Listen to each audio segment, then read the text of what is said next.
I believe there can be power in numbers. That's why I'm encouraging you to attend a meeting hosted by the Department of Transportation that will be this Thursday, March 24th, where DOT officials will ask disabled travelers what challenges and issues they face while flying, and the DOT officials will address what they intend to do about it.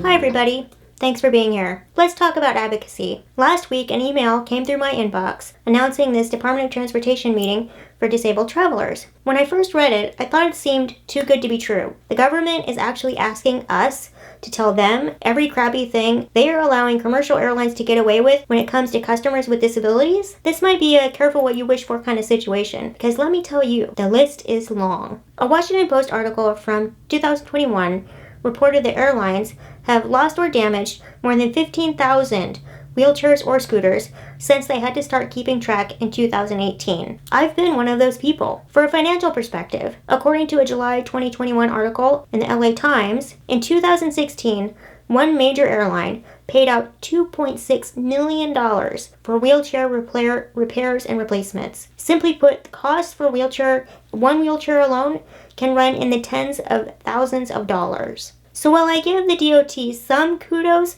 for having this meeting, I don't give them too much, because quite frankly, given the fact that the Air Carrier Access Act, which prohibits disability-based discrimination for air travelers with disabilities, was passed in 1986, and then the Americans with Disabilities Act was passed 4 years later, the fact that disabled people still face discrimination, denial of service, damages to our personal property, as well as other indignities, just trying to take a flight, well, it's simply appalling, and it needs fixing. Like yesterday. This is where advocacy comes in. Let's face it, progress for the rights of people with disabilities has never come easy, and it never will. Many of the things I think that we take for granted today, things like curb cuts and push buttons for doors, came about because a bunch of persistent folks, advocates, attending meetings, signing petitions, and they work the bureaucracies of structured systems that are designed to maintain the status quo rather than push for progress. One organization doing really important work right now on the issue of flying when you have a disability and use a wheelchair or scooter is a nonprofit advocacy organization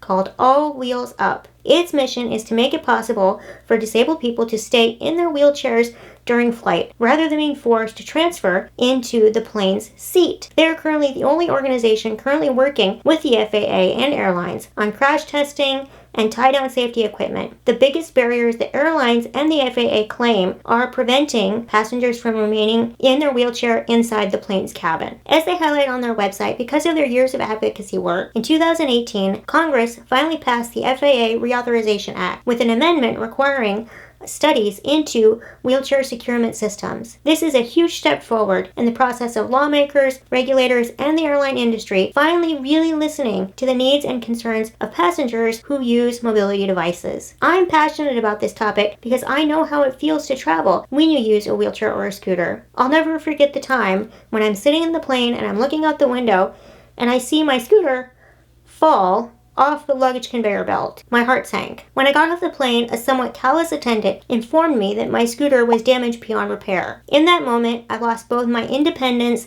and my dignity. Every flight I take, I am panic-stricken that my scooter will be damaged in flight and that when I arrive at my destination, I'll be stuck. This is not how it should be. If you are a disabled person or a friend or a family member of someone who has lived a similar experience, then you can relate to my story. Turn your experience into action by attending the upcoming meeting, which will be on Thursday, March 24th at 10:15 a.m. Eastern Standard Time or 7:15 Pacific Standard Time. The link to register will be in the description below. I know 7:15 is early if you're in the Pacific time zone. I'm not a morning person, but let me tell you, I'm setting my alarm for this one. Please feel free to share the registration link with others who you think might be interested. I hope you can make it, and together we can pack their virtual meeting room. Let's keep the conversation going in the comments.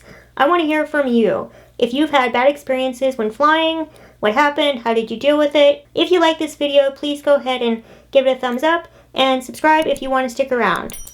Links to the articles I've cited in this video, as well as some additional information, will be in the description below. Thank you so much for watching, and as I always say, you might not like every day, but you should still love who's living it. Bye for now.